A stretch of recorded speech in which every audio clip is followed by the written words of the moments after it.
क्या आपने कभी सोचा है कि हम रोजमर्रा की जिंदगी में जो छोटी छोटी भूलें करते हैं, जैसे किसी का नाम भूल जाना, किसी बात को गलत बोल देना या किसी जगह चीज रखकर भूल जाना, क्या ये सिर्फ मामूली गलती होती है या इसके पीछे हमारी अवचेतन मन की कोई गहरी कहानी छिपी होती है? नमस्कार दोस्तों, आपका स्वागत है हिंदी ऑडियो बुक चैनल पर, जहां हम आपको दुनिया की महानतम किताबों की गहराइयों में ले चलते हैं ताकि आप अपने मन, विचारों और व्यवहार को एक नए नजरिए से समझ सकें। आज हम जिस किताब की बात करने जा रहे हैं उसने मनोविज्ञान की दुनिया में एक नया दरवाजा खोला था। ये किताब है the psychopathology of everyday life, जिसे लिखा है महान मनोविश्लेषक सिगमुंड फ्रॉइड ने। फ्राइड का मानना था कि हमारी रोजमर्रा की जिंदगी की छोटी छोटी गलतियां, हमारी अनजानी हरकतें और हमारी जुबान से निकल जाने वाले शब्द दरअसल हमारे अनकॉन्शियस माइंड यानी अवचेतन मन के संकेत होते हैं। वो कहते हैं कि कोई भी भूल या गलती यूं ही नहीं होती। हर स्लिप ऑफ द टंग, हर गलत नाम, हर खोया हुआ सामान एक गुप्त इच्छा या दबे हुए विचार की झलक होती है। इस किताब में फ्राइड हमें दिखाते हैं कि कैसे हमारा अवचेतन मन हमारी सोच और व्यवहार को नियंत्रित करता है, भले ही हमें इसका एहसास न हो। ये किताब सिर्फ मनोविज्ञान की बात नहीं करती, बल्कि हमारी आत्मा की गहराइयों तक उतरती है, जहां हमारी सच्चाई, हमारे डर और हमारी इच्छाएं एक दूसरे से टकराती हैं। तो आइए इस सफर की शुरुआत करते हैं और जानते हैं कि आखिर हम वो क्यों भूल जाते हैं जो याद रखना चाहते हैं, और क्यों याद रख लेते हैं वो जो भूलना चाहते हैं। ये सिर्फ एक किताब नहीं, बल्कि हमारे अपने मन की खिड़की खोलने का एक मौका है। तो चलिए सुनते हैं the psychopathology of everyday life by Sigmund Freud, सिर्फ हिंदी ऑडियो बुक पर, जहां हर शब्द दिल से जुड़ता है और हर कहानी हमें खुद से मिलाती है। Chapter 1, forgetting of proper names. क्या आपने कभी किसी इंसान का नाम याद करने की कोशिश की है, लेकिन वो जुबान पर आकर भी निकल नहीं पाया? आप बार बार सोचते हैं, यार वो नाम था क्या? और फिर अचानक कुछ घंटों बाद या किसी और बात के बीच वो नाम अपने आप याद आ जाता है। फ्राइड कहते हैं यह कोई साधारण भूल नहीं है, बल्कि हमारे अवचेतन मन की एक गहरी चाल है। उन्होंने इस स्थिति को फॉरगेटिंग ऑफ प्रॉपर नेम्स कहा, यानी किसी व्यक्ति, स्थान या वस्तु के नाम को भूल जाना, जो हमारे अंदर छिपे हुए भावनाओं या इच्छाओं का परिणाम होता है। उदाहरण के लिए, मान लीजिए कि किसी व्यक्ति का नाम आपको अचानक याद नहीं आता, लेकिन वह व्यक्ति आपके जीवन में कभी किसी कठिन या असहज परिस्थिति से जुड़ा रहा है। तब आपका अनकॉन्शियस माइंड उस नाम को याद करने से रोक देता है ताकि आप उस दर्दनाक या अप्रिय अनुभव को महसूस न करें। फ्राइड के अनुसार जब हम कोई नाम भूल जाते हैं तो उसके पीछे एक रिप्रेशन यानी दमन की प्रक्रिया काम करती है। हमारा दिमाग किसी भावना या विचार को इतना गहराई में दबा देता है कि हम उसे याद नहीं कर पाते, लेकिन वह हमारे व्यवहार में कहीं ना कहीं प्रकट होता रहता है। उन्होंने अपने कई अनुभव साझा किए हैं जहां उन्हें किसी व्यक्ति या स्थान का नाम याद नहीं आया, लेकिन जब उन्होंने अपने विचारों को ट्रेस किया, यानी पीछे जाकर सोचा कि वो नाम किससे जुड़ा था, तब उन्हें पता चला कि उनके मन में उस नाम से जुड़ी कोई अप्रिय या भावनात्मक स्मृति थी। ये घटना हमें यह सिखाती है कि हमारा अवचेतन मन कितना शक्तिशाली है। वह हमें हमारे ही विचारों से बचाने की कोशिश करता है, लेकिन साथ ही यह भी दिखाता है कि हम वास्तव में अपने मन के मालिक नहीं हैं। हम सोचते हैं कि हम सब कुछ कॉन्शियसली जानते हैं, लेकिन हमारी फॉरगेटिंग ही साबित करती है कि कुछ चीजें हमारे कंट्रोल से बाहर हैं। जब भी हम कोई नाम भूलते हैं, हमें यह सोचने की जरूरत है कि शायद हमारा मन हमें किसी अप्रिय ट्रूथ से बचा रहा है, क्योंकि जैसा फ्राइड कहते हैं, There is no such thing as a random mistake. हर भूल के पीछे कोई ना कोई अर्थ छिपा होता है। तो अगली बार जब कोई नाम याद ना आए तो उसे भूल समझकर टाल मत दीजिए। हो सकता है वो आपके भीतर के किसी छिपे हुए इमोशन की कहानी सुना रहा हो। Chapter 2, forgetting of foreign words. अब आइए बात करते हैं एक और दिलचस्प घटना की, फॉरगेटिंग ऑफ फॉरेन वर्ड्स, यानी किसी विदेशी शब्द या अनफैमिलियर भाषा के शब्द को भूल जाना। फ्राइड कहते हैं यह भी उतना ही मीनिंगफुल एक्ट है जितना किसी व्यक्ति का नाम भूलना। जब हम कोई फॉरेन वर्ड बोलने की कोशिश करते हैं और अचानक वह याद नहीं आता, तो यह केवल लिंग्विस्टिक एरर नहीं है, बल्कि हमारे मन की एक गहरी प्रतिक्रिया है। उदाहरण के तौर पर मान लीजिए आप कोई अंग्रेजी या फ्रेंच शब्द बोलना चाहते हैं जो किसी खास व्यक्ति, अनुभव या भावना से जुड़ा हुआ है। अगर उस शब्द से जुड़ी स्मृति आपके अंदर असहजता या विरोध उत्पन्न करती है तो आपका अवचेतन मन उसे तुरंत ब्लॉक कर देता है। फ्रायड इसे कहते हैं मोटिवेटेड फॉरगेटिंग, यानी ऐसा भूलना जिसके पीछे कोई मनोवैज्ञानिक कारण मौजूद है। वह बताते हैं कि जब हम किसी फॉरेन वर्ड को याद नहीं रख पाते तो हमारे अंदर कुछ दबे हुए विचार या एसोसिएशन उस शब्द से टकरा रहे होते हैं, जैसे कोई पुरानी बात जो उस भाषा या शब्द से जुड़ी है और जिसे हमने सप्रेस कर दिया है। फ्रायड के केस में एक व्यक्ति इटालियन शब्द एलिक्विस भूल गया। बाद में फ्रायड ने जब उससे बातचीत की तो पाया कि उस शब्द के पीछे उसके जीवन की एक नैतिक उलझन और अपराध बोध छिपा था, यानी वह शब्द एक सिंबल बन गया था उसके भीतर की भावनाओं का। यह बात हमें यह समझाती है कि हमारा दिमाग केवल भाषा का स्टोरेज नहीं है, बल्कि एक इमोशनल फील्ड है जहां हर शब्द किसी भावना, किसी अनुभव से जुड़ा होता है। जब हम कोई शब्द भूलते हैं तो वह हमारी मेमोरी की गलती नहीं होती, बल्कि हमारे मन का संदेश होता है। फ्रॉइड का कहना था कि फॉरगेटिंग फॉरेन वर्ड्स हमारे अंदर चल रहे इंटरनल कॉन्फ्लिक्ट का परिणाम होता है, एक ऐसा संघर्ष जिसे हम अक्सर समझ भी नहीं पाते। इसीलिए उन्होंने इस किताब में यह बताया कि भाषा और मन के बीच का संबंध बेहद गहरा है। हर शब्द, हर उच्चारण हमारे विचारों की छवि है, और जब कोई शब्द गुम हो जाता है तो दरअसल हमारी कोई भावना या अनुभव ही दिमाग की परतों में दबा रह जाता है। तो अगली बार जब आप किसी विदेशी शब्द को याद करने में अटक जाएं तो ठहर कर सोचिए, शायद वह शब्द आपके अवचेतन में किसी कहानी से जुड़ा है। Chapter 3, forgetting of names and order of words. क्या आपने कभी ऐसा महसूस किया है कि किसी का नाम तो याद है लेकिन उसे बोलने के सही क्रम या उस वाक्य में उसका स्थान भूल गए हैं? या कभी किसी वाक्य में शब्दों की सीक्वेंस गड़बड़ा गई हो और आप खुद से कहें, अरे मैं क्या बोल गया? फ्रायड ने इसे कहा forgetting of names and order of words, यानी नाम या शब्दों के क्रम को भूल जाना।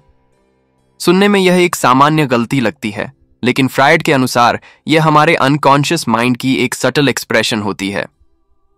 जब हम किसी वाक्य में शब्दों का गलत क्रम बोलते हैं तो वह दरअसल हमारे मन में चल रहे दो अलग अलग विचारों का टकराव होता है। हमारा कॉन्शियस माइंड कुछ कहना चाहता है, लेकिन हमारा अनकॉन्शियस माइंड कुछ और संदेश भेज रहा होता है जो उस वाक्य को बदल देता है। उदाहरण के लिए, अगर कोई व्यक्ति किसी औपचारिक जगह पर थैंक यू की जगह गलती से सॉरी बोल देता है तो यह भूल नहीं, बल्कि उसके अंदर की असहजता या झिझक का प्रतीक होती है। फ्रायड कहते हैं कि हमारे मन के भीतर कई थॉट्स एक साथ सक्रिय रहते हैं। जब हम बोलते हैं तो कभी कभी कोई दबा हुआ थॉट बीच में आकर वाक्य का सीक्वेंस बिगाड़ देता है। यही कारण है कि कभी हम किसी का नाम आगे या पीछे रख देते हैं या किसी शब्द को बार बार बदलते हैं। फ्रायड इस फिनोमिनॉन को इंटरफीरेंस कहते हैं, यानी एक थॉट दूसरे में हस्तक्षेप कर देता है। उन्होंने अपने एक केस स्टडी में बताया कि एक व्यक्ति जब भी किसी विशेष नाम को बोलने की कोशिश करता था, वह उसे किसी और नाम से रिप्लेस कर देता था। बाद में पता चला कि उस ओरिजिनल नाम से जुड़ी याद उसके लिए इमोशनली डिस्टर्बिंग थी, यानी उसका दिमाग उस डिस्कम्फर्ट से बचने के लिए शब्दों के क्रम को बदल देता था। फ्रायड यह भी कहते हैं कि भाषा केवल कम्युनिकेशन का माध्यम नहीं है, बल्कि हमारे अंदर की भावनाओं का रिफ्लेक्शन है। जब हम शब्दों को गड़बड़ाते हैं तो वह इस बात का संकेत है कि हमारी कॉन्शियस इच्छा और अवचेतन विचारों के बीच संघर्ष चल रहा है। इसीलिए उन्होंने कहा कि a mistake in speech is never meaningless. हर गड़बड़ाए हुए शब्द के पीछे कोई छिपा अर्थ, कोई सप्रेस्ड इमोशन होता है। तो अगली बार जब आपके शब्दों का क्रम बिगड़ जाए तो सोचिए, क्या आपके मन में कोई दूसरा विचार है जो आपके शब्दों के पीछे बोलने की कोशिश कर रहा है। Chapter 4, childhood and concealing memories. अब आते हैं उस हिस्से पर जो फ्रायड की सोच की जड़ में है, हमारा बचपन। उन्होंने इस चैप्टर में बताया कि हमारी कई भूलें, डर और आदतें बचपन की यादों से जुड़ी होती हैं। लेकिन दिलचस्प बात यह है कि हम अपने बचपन की हर बात याद नहीं रखते, बल्कि कुछ बातें भूल जाते हैं, और वही भूल हमारे व्यक्तित्व का हिस्सा बन जाती है। फ्रायड ने इसे कहा चाइल्डहुड एंड कंसीलिंग मेमोरीज, यानी बचपन की छिपी या दबाई हुई यादें। वे कहते हैं कि जब हम बच्चे होते हैं तब हमारे मन में जो भावनाएं जन्म लेती हैं, डर, शर्म, गिल्ट या जिज्ञासा, उनमें से कुछ इतनी गहरी होती हैं कि हमारा मन उन्हें पूरी तरह दबा देता है। पर ये यादें मिटती नहीं, बल्कि हमारे अनकॉन्शियस माइंड में छिपी रहती हैं और बाद में हमारे व्यवहार में झलकती हैं। उदाहरण के लिए, कोई व्यक्ति बड़े होकर किसी खास परिस्थिति से बिना कारण डरता है। फ्रायड कहते हैं कि संभव है यह डर उसके बचपन की किसी घटना से जुड़ा हो, जिसे वह कॉन्शियसली भूल चुका है। यानी जो यादें हम भूल गए हैं, वे ही हमारी पर्सनालिटी को कंट्रोल करती रहती हैं। फ्रायड इन यादों को कंसीलिंग मेमोरीज कहते हैं, क्योंकि वे किसी गहरे ट्रूथ को छिपा लेती हैं। हमें लगता है कि हम अपने अतीत से मुक्त हैं, पर हकीकत यह है कि हमारा अतीत हमारे हर डिसीजन और इमोशन में जीवित रहता है। उन्होंने यह भी बताया कि हमारा मन पेनफुल या कंफ्यूजिंग एक्सपीरियंसेस को याद रखने से खुद को बचाने के लिए उन्हें दबा देता है। यह प्रोसेस कहलाती है रिप्रेशन, लेकिन यह रिप्रेशन हमेशा इनकम्प्लीट रहती है। कभी किसी सपने में, किसी बात पर गुस्से में या किसी छोटी सी बात पर भावनात्मक प्रतिक्रिया में वो दबा हुआ बचपन बाहर आ जाता है। फ्रायड के अनुसार हमारे बचपन की यादें हमारे जीवन की इनविजिबल स्क्रिप्ट लिखती हैं। वो बताते हैं कि अगर हम इन छिपी हुई यादों को समझ लें तो हम अपने बिहेवियर, चॉइस और इमोशंस की जड़ तक पहुंच सकते हैं। Chapter 5, mistakes in speech. क्या आपने कभी किसी से बात करते समय कोई ऐसा शब्द बोल दिया है जो आप कहना ही नहीं चाहते थे? जैसे किसी औपचारिक माहौल में कुछ अजीब या शर्मनाक बोल जाना, या किसी के सामने गलती से किसी और का नाम ले लेना। फ्रायड इन घटनाओं को कहते हैं मिस्टेक्स इन स्पीच, यानी जुबान की फिसलन। लेकिन उनके अनुसार यह सिर्फ गलती नहीं, बल्कि हमारे अनकॉन्शियस माइंड की एक झलक है। फ्रायड का कहना था कि जब हम बोलते हैं तो 2 स्तरों पर विचार काम करते हैं, एक कॉन्शियस, जागरूक, और दूसरा अनकॉन्शियस, अवचेतन।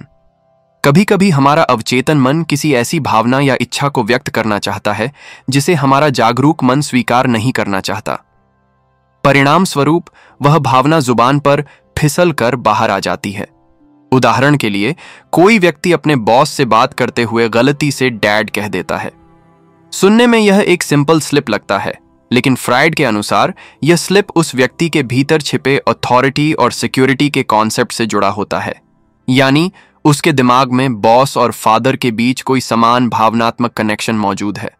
फ्रायड ने इन स्पीच एरर्स को पैराप्रैक्सिस कहा, यानी ऐसी गलतियां जो अर्थपूर्ण होती हैं। वे बताते हैं कि हमारे शब्द हमारी सच्ची भावनाओं का नक्शा होते हैं। जब कोई शब्द गलती से निकलता है तो वह किसी सप्रेस्ड थॉट की आवाज होती है।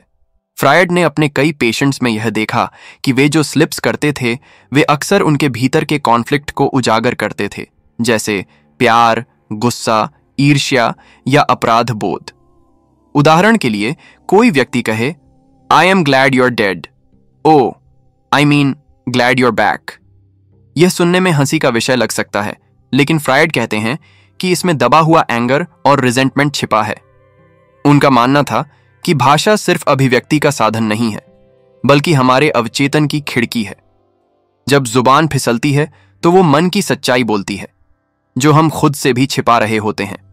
इसलिए फ्रायड कहते हैं, every slip of the tongue has a reason and that reason lies within अस।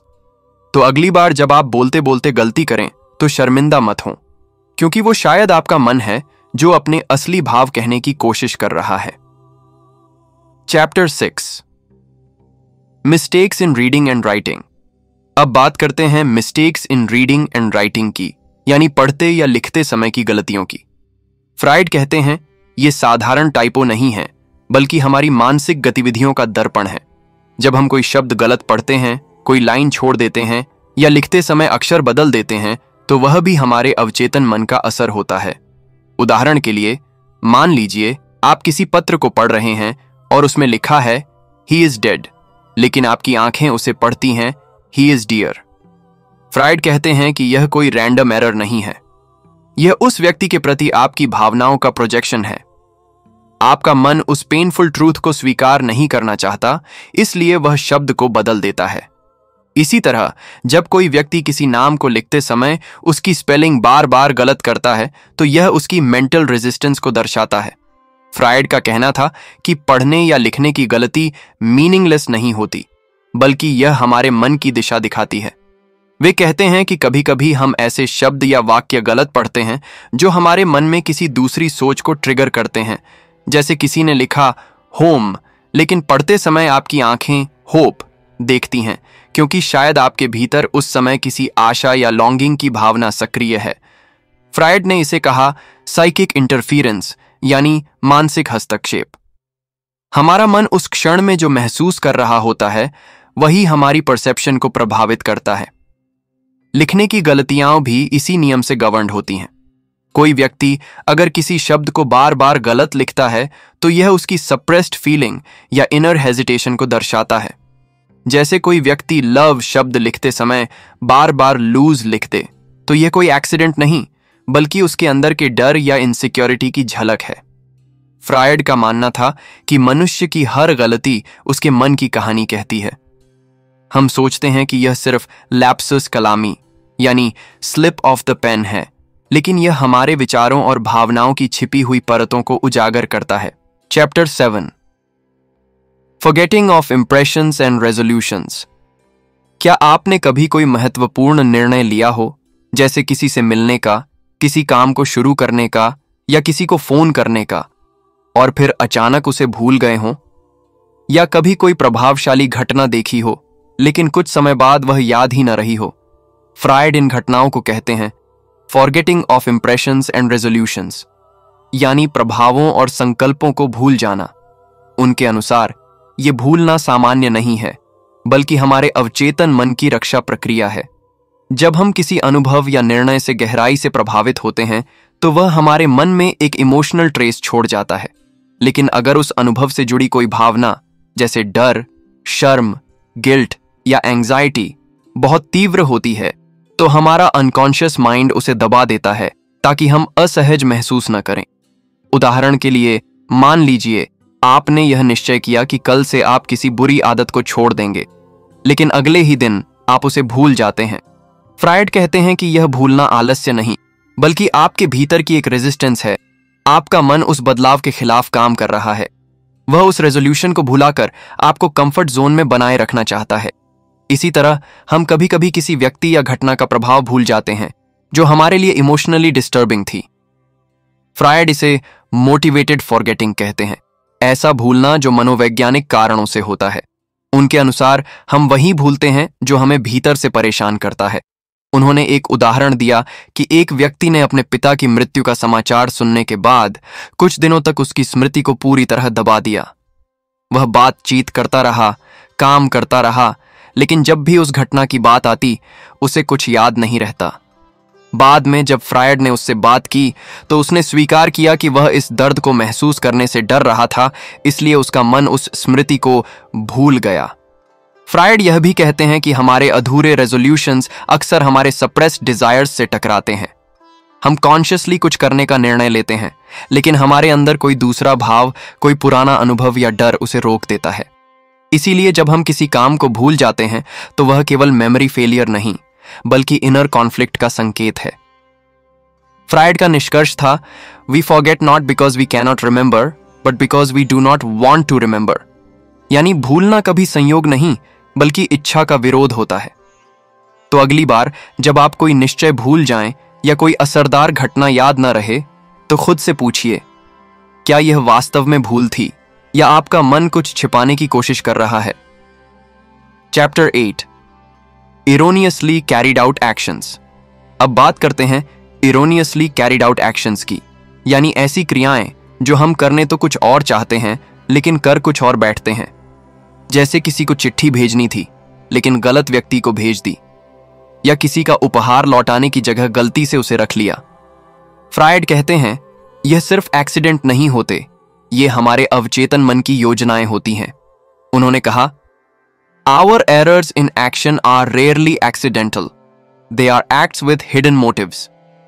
जब हम कोई कार्य गलत करते हैं तो उस गलती के पीछे एक अनकॉन्शियस इंटेंशन होती है, कोई दबा हुआ विचार या भावना जो सचेत रूप से प्रकट नहीं हो पा रही। उदाहरण के लिए, कोई व्यक्ति अपने मित्र को पत्र लिखता है, लेकिन अंत में उसे पोस्ट करना भूल जाता है। फ्राइड कहते हैं, इसका अर्थ है कि वह व्यक्ति वास्तव में वह पत्र भेजना नहीं चाहता था। शायद उसमें कोई ऐसी बात थी जिससे उसका मन असहज था। इसी तरह कोई व्यक्ति अपनी प्रेमिका को तोहफा भेजना चाहता है, लेकिन गलती से किसी और के पते पर भेज देता है। फ्राइड के अनुसार यह स्लिप उसके मन की उलझन का परिणाम है। उसका अवचेतन किसी और दिशा में खींच रहा था। इन गलतियों को फ्राइड ने सिम्प्टोमैटिक एक्ट्स कहा, यानी ऐसे कार्य जो किसी दबी हुई इच्छा या विचार का लक्षण है। वे कहते हैं कि हम अपने मन की सच्चाई को दबा तो सकते हैं, लेकिन वह किसी न किसी रूप में बाहर आ ही जाती है, कभी हमारी भाषा में, कभी हमारे कर्मों में। एक और उदाहरण में फ्राइड बताते हैं कि एक व्यक्ति ने गलती से अपने ऑफिस की बजाय अपने दोस्त के घर का रास्ता पकड़ लिया। बाद में पता चला कि वह अपने ऑफिस के काम से ऊब चुका था और मन ही मन अपने दोस्त से मिलने की इच्छा रखता था, यानी उसका अवचेतन मन उसकी दिशा तय कर रहा था। Chapter 9, symptomatic and chance actions. क्या आपने कभी ऐसा किया है कि किसी चीज से खेलते खेलते आप अचानक उसे तोड़ दें, या किसी बातचीत के बीच में बिना वजह कुछ अजीब हरकत कर बैठें, जैसे बार बार उंगलियां मसलना या किसी वस्तु को घुमाते रहना? फ्राइड इन सबको कहते हैं सिम्प्टोमैटिक एंड चांस एक्शंस, यानी ऐसे कार्य जो देखने में मामूली लगते हैं, पर उनके पीछे हमारे मन की कोई गहरी वजह छिपी होती है। फ्राइड का कहना था कि इंसान का कोई भी व्यवहार, चाहे वह कितना भी छोटा क्यों न लगे, अर्थहीन नहीं होता। जब हम किसी वस्तु को छेड़ते हैं, किसी चीज को गिरा देते हैं या किसी बात पर अनजाने में कोई हरकत करते हैं, तो यह सब हमारे अनकॉन्शियस माइंड की गतिविधियां होती हैं। ये सिम्प्टोमैटिक इसलिए कहलाती हैं क्योंकि ये हमारे भीतर के दबे हुए विचारों या भावनाओं के लक्षण, सिम्टम्स हैं। उदाहरण के लिए, कोई व्यक्ति बातचीत के दौरान बार बार अपनी अंगूठी उतारता पहनता है। फ्राइड के अनुसार यह उसके अंदर की बेचैनी या दुविधा का संकेत है। उसका मन कुछ कहना चाहता है, पर वह उसे शब्दों में नहीं कह पा रहा, इसलिए उसकी हरकतें बोल रही हैं। इसी तरह कोई व्यक्ति किसी खास वस्तु को गलती से गिरा देता है। फ्राइड कहते हैं, यह भी कोई एक्सीडेंट नहीं, बल्कि उस वस्तु या व्यक्ति से जुड़ी किसी दबाई हुई भावना का परिणाम है। अगर हम किसी उपहार को गलती से तोड़ देते हैं, तो यह संभव है कि उस व्यक्ति या स्मृति से हमारा कोई अवचेतन संघर्ष चल रहा हो। फ्राइड इन सबको चांस एक्शंस कहते हैं, यानी ऐसी हरकतें जो दिखने में संयोग लगती हैं, पर वास्तव में हमारे मन का संदेश होती हैं। उन्होंने कहा कि हमारा शरीर अक्सर वही प्रकट कर देता है जो हमारा मन छिपाना चाहता है। कभी हम किसी को झूठ बोलते हुए नजरें चुराते हैं या किसी असहज विषय पर आने पर हाथ कांपने लगते हैं। ये सब हमारे अवचेतन की गवाही है। फ्रायड का मानना था कि हमारे भीतर का मन कभी पूरी तरह मौन नहीं होता। वह हर समय किसी न किसी रूप में खुद को व्यक्त करता है, कभी स्लिप्स में, कभी जेस्चर्स में और कभी इन चांस एक्शंस में। इसलिए उन्होंने कहा, there are no meaningless acts, only acts we have not yet understood. यानी हर हरकत का कोई अर्थ होता है, बस हमें उसे पहचानना सीखना है।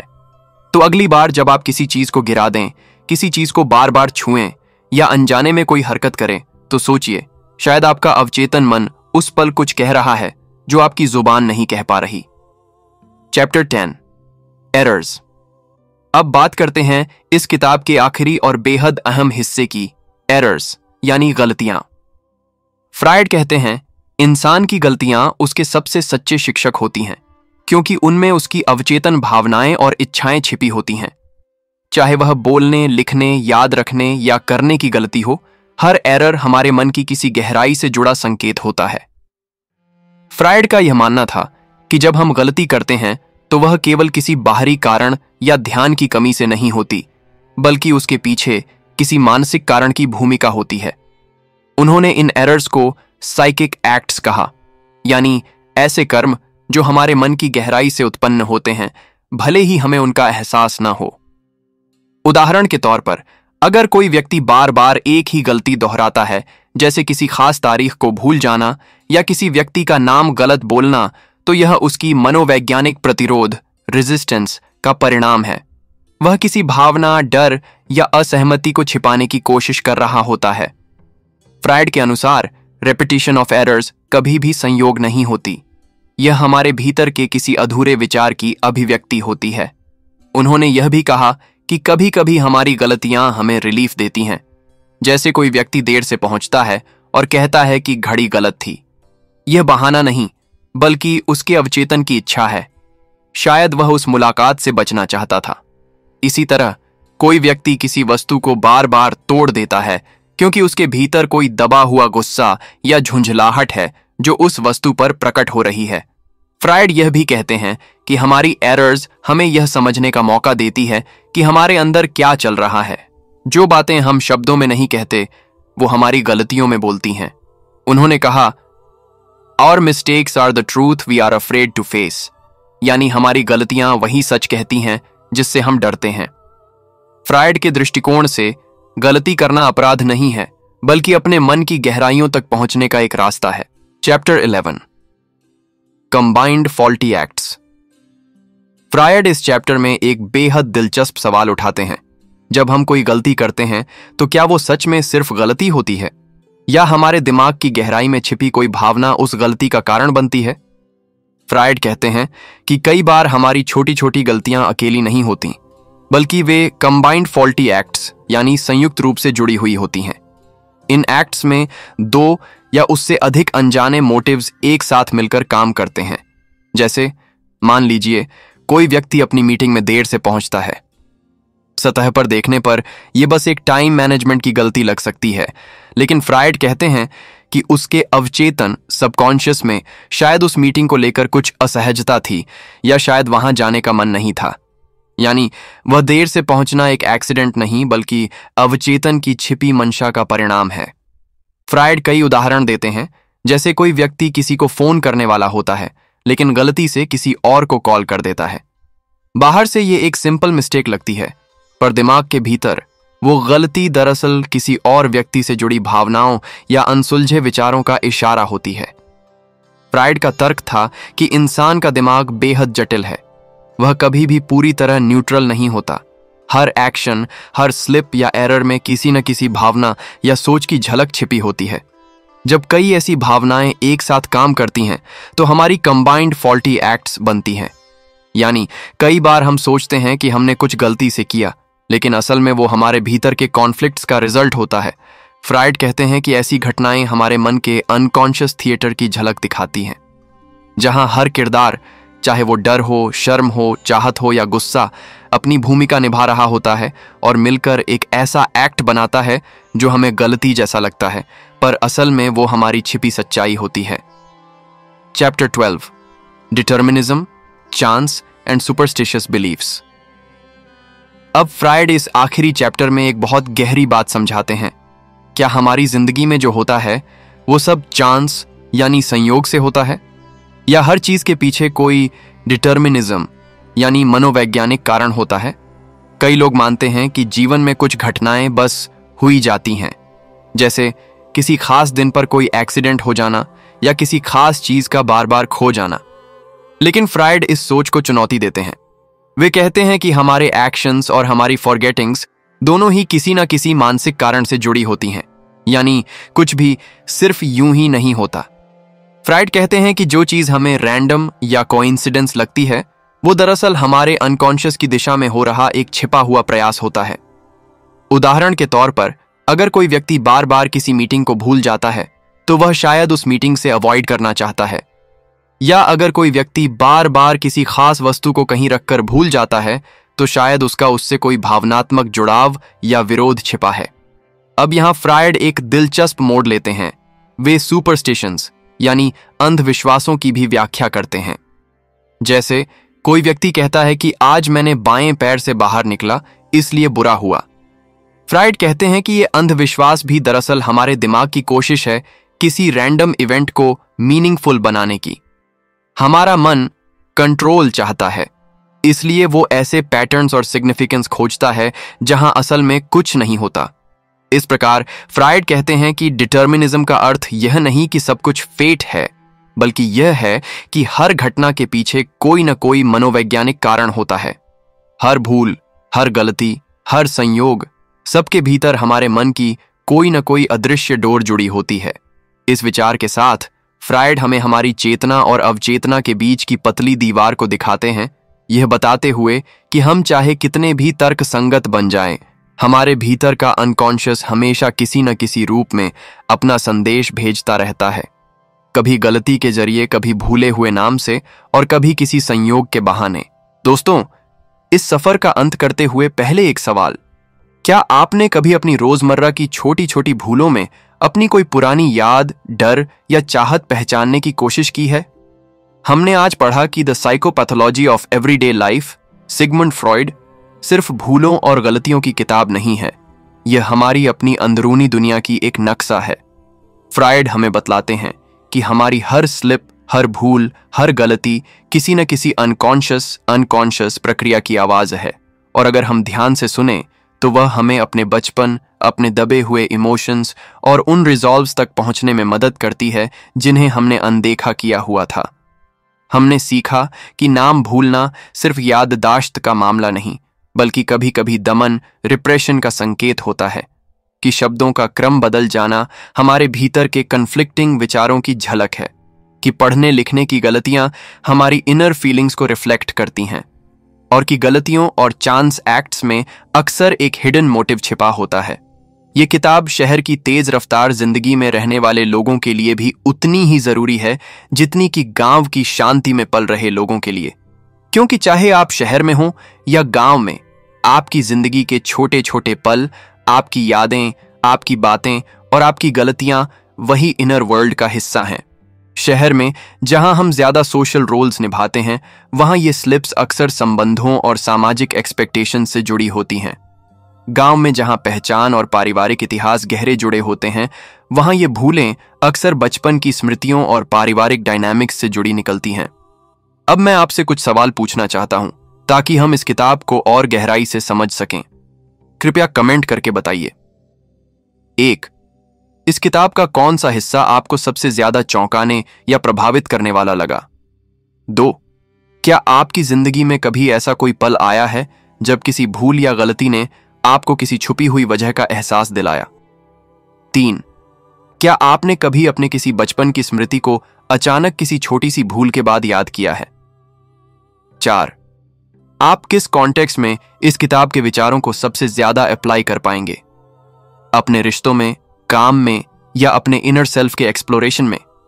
कृपया अपने जवाब में बताएं कि आप शहर से हैं या गांव से। इससे हम जान पाएंगे कि अलग अलग जीवन शैलियों में ये अनुभव कैसे बदलते हैं। अगर आप चाहें तो नीचे एक लंबा रिव्यू लिखकर भेजिए। बताइए कि इस किताब ने आपकी सोच में क्या शिफ्ट लाया, किस केस स्टडी ने आपको सबसे ज्यादा प्रभावित किया और आप किन प्रैक्टिकल तरीकों से अपनी रोजमर्रा की गलतियों का अर्थ समझने लगेंगे। आपका विस्तृत रिव्यू न केवल दूसरों के लिए उपयोगी होगा, बल्कि हमारी कम्युनिटी, शहर और गांव दोनों के लोग एक दूसरे के अनुभवों से बहुत कुछ सीख सकेंगे। अगर आपको यह ऑडियो पसंद आया हो तो हिंदी ऑडियो बुक को सब्सक्राइब कीजिए, वीडियो को लाइक और शेयर कीजिए और कमेंट में अपना अनुभव जरूर लिखिए। आपकी एक एक प्रतिक्रिया हमारे चैनल के लिए बहुत मायने रखती है। इससे हमें पता चलता है कि हम कौन से विषय और किस तरह के एग्जाम्पल्स लाएं जो शहर और गांव दोनों की जरूरतों से जुड़ते हों। धन्यवाद कि आपने इस किताब की यात्रा में साथ दिया।